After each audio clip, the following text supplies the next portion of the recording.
coming in here. Oh.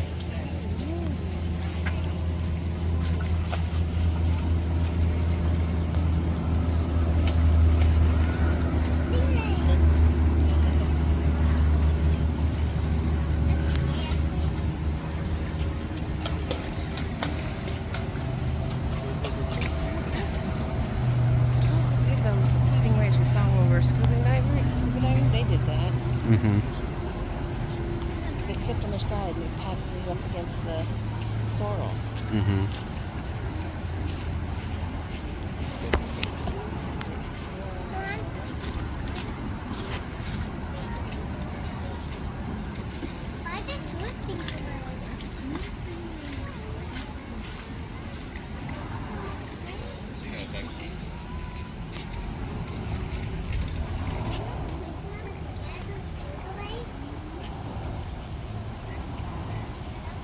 All of our tropical fish, and these are native here to the Keys. So if you were to go out scuba diving or snorkeling, you can see any of these fish while you're here. Before I tell you about them though, I'm just going to briefly tell you about the water.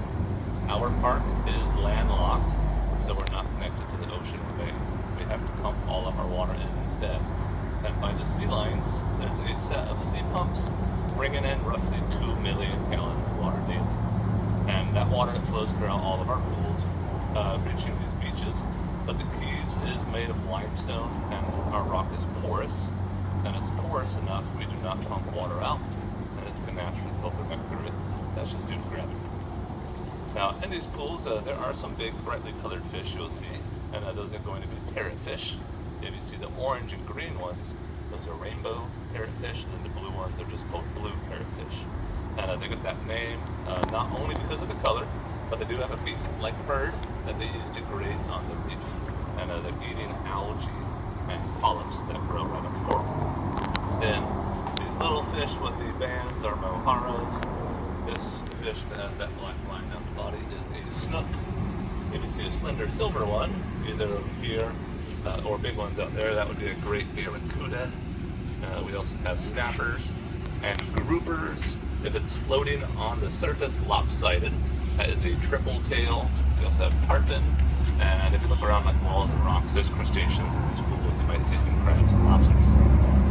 But specifically over on the far right, we do have our stingrays, and Bree is trying to feed the stingray pups, or the baby rays. Now often people hear the name and assume stingrays are just swimming around trying to sting everything. That's just not true. All of our rays have their barbs still, and if you want to see their barb, it's laying on top of their tail. It's pretty close to their body, but they only use it for defense. And typically when you hear about people getting stung, what likely happened is that person stepped on one that was sleeping. And stingrays will sleep to hide from predators. They will bury themselves under the sand in shallow water, so at a beach. So while you're here in the Keys, just keep that in mind. If you go to our beaches, don't run around in the shallows. Just walk, drag your feet.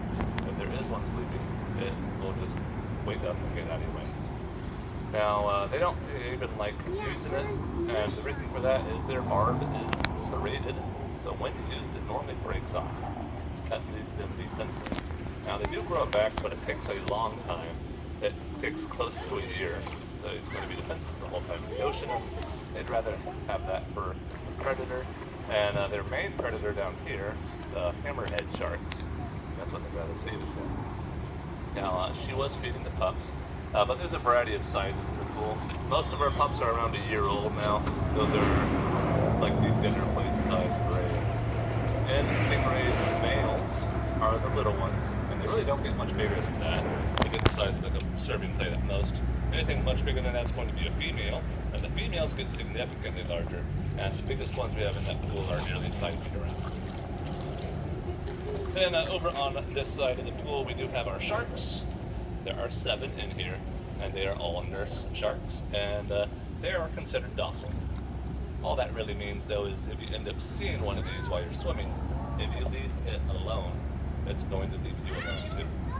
Now, they are a bottom feeder, just like the stingrays, and they get their name due to the way that they eat, and that is with an extremely powerful suction. And Bree's going to feed them for coming over, and you're sometimes going to hear this popping noise. So that's the suction. How they are making that is they just open their mouth quickly. That makes a vacuum, ripping in everything in front of them. And since they do that, for some reason, lots of people think that these sharks don't have teeth, which they have lots of teeth, like other sharks. They're tiny for a shark, but they have. These sharks, like most of our other animals at the park, are trained. And one of the things they're trained for is for husbandry purposes, meaning they're trained for healthcare. One example is they are trained to let us flip them, even flip them. And this is so we get good visuals on their underside. And then for doing anything like that correctly, they're going to get something for that. As typically some type of food reward. That was a sardine. We also give them different types of fish, squid, shrimp. They sometimes get clams for the food here. Yeah, since they're deep underwater, you're not going to hear that suction as much, but yeah. Now, the sharks are also not only trained to swim up when falling, but the sharks that are on this bench are also exactly where their names are too. So starting from the right, swimming off, that is Maria, Harvey, Irma, Jose, and Katya's the little one swimming in now. Maybe you recognize those names. Those are the hurricanes that hit us here in 2017. And we got them towards the end of that year, that's why they have those names. Now, those are juveniles. These guys are about 8, 9 years old at most now. We do have 2 adults, and we're going to call them up in this area in just a moment. That big one waiting though, that is Loretta. She's our adult female. She's around 30 years old. We also do have an adult male. That is him. His name is Finn. Now, Finn is probably somewhere in his upper teens, and even though he's quite a bit older than these sharks, he's not much bigger than them. The reason for that is the same as stingrays. He is a male, and males are the little ones, the sharks. But that is Loretta, the huge one coming in. He's much larger than everyone else.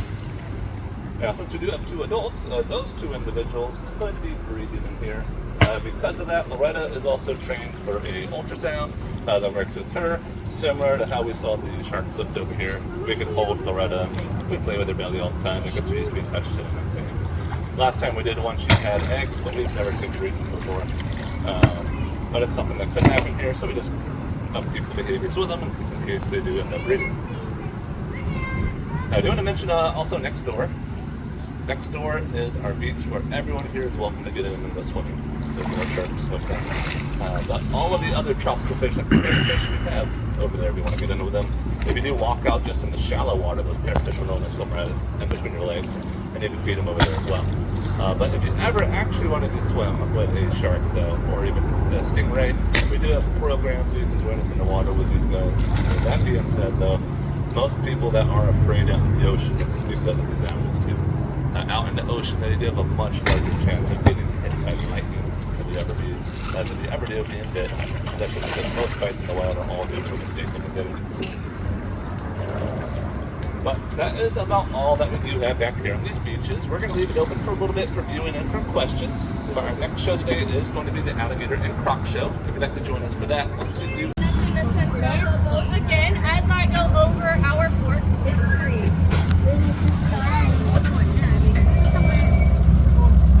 So these lagoons were originally a coral rock quarry that was dug out in the early 1900s as part of Henry Flagler's Railroad. At that time, that was the only way to get from Miami to Key West except by boat. In 1946, a devastating hurricane came through and washed the railroad out to sea and flooded this very rock quarry. In 1946, the McKinney family purchased the property and turned it into Theater of the Sea. That family still owns and operates Theater of the Sea today, making us the second oldest marine mammal facility, just followed behind by Marineland, which is also in Florida. Now these lagoons are not only home to our animals and dolphins here, but we also see a wide variety of different fish, crustaceans, crabs, lobsters, and even the occasional octopus as well. All of the water is pumped in daily, thus making it a very close parallel to the ocean. It gives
Oh, they're back there. Don't feel left out. They'll be showing up for you guys in just a moment as soon as we pass the tank road.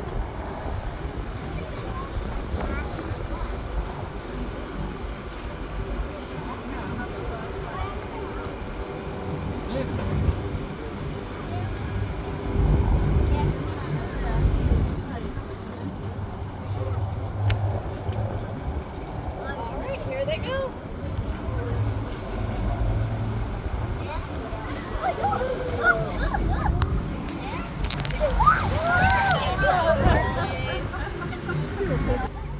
Oh,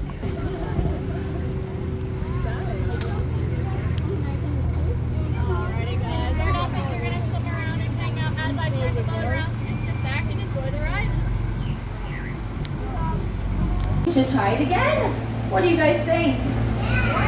Yeah, oh, you all are very confident. All right, this time, I'm gonna use his favorite, the sardine. All right, buddy, all you have to do is hold. Very gentle. And now you just have to give it back. Good, there it is. Good boy, buddy. Very nice. Give yourself a hand. Good, Tucker. Now the trust is back. And with those three things, it won't be too long until you get a nice good sea lion, buddy. Right by your side. Yeah, good boy. Now folks, some of you out there may be wondering how we train our animals here at the park. Now, here at Theater of the Sea, we use a method of training called operant conditioning, in which we reinforce desired behaviors, like sitting very nicely on his seat. Good.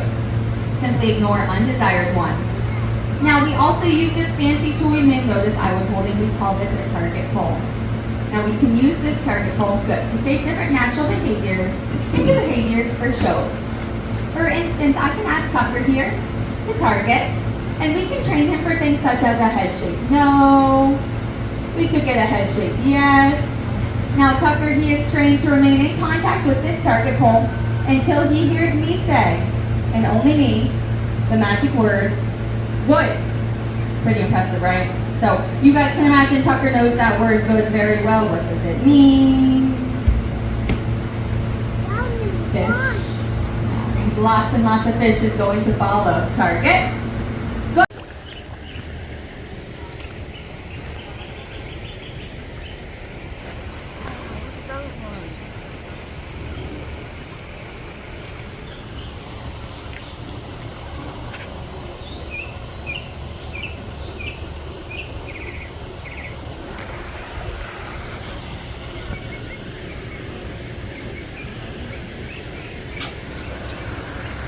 can't really see it in the shade.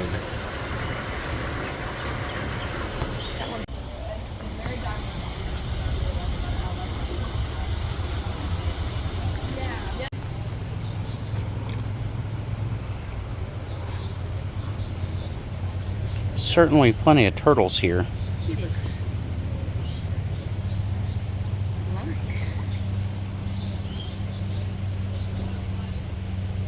Oh, turtle.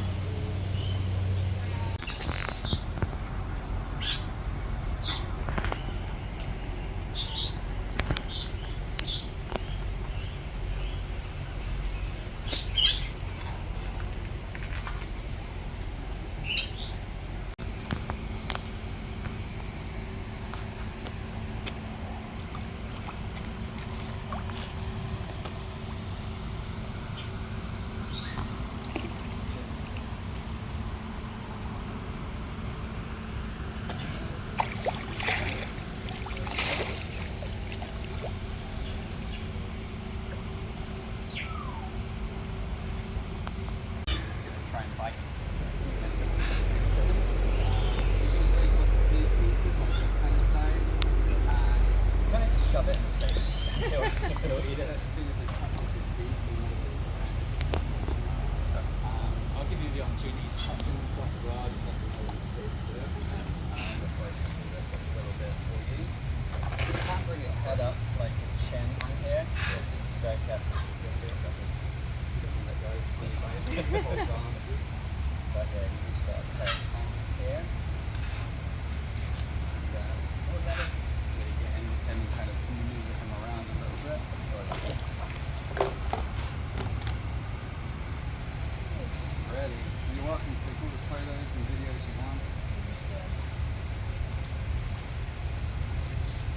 Oh my gosh, I hit his eye. No. Oh.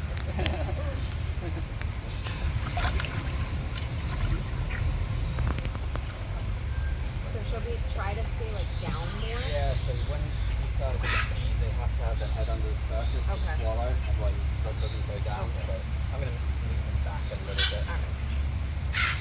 And if you're trying to get his attention, you can like splash it around next to his head and he'll come towards it. Okay. Perfect. Maybe we should have bought some lettuce. Little pieces like this, so we can bump into them throughout the day. You get little snacks to grab and like float away. Spit. Yeah, he's big breath. He's 300 pounds. So you can do that.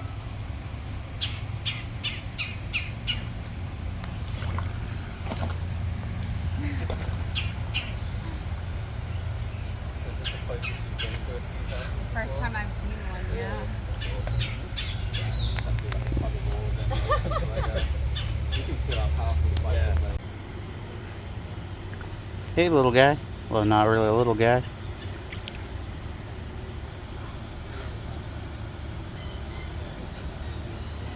Wish I had something to feed you.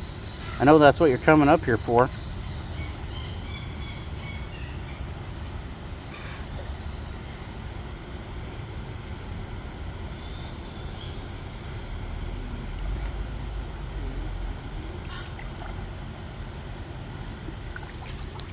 Oh.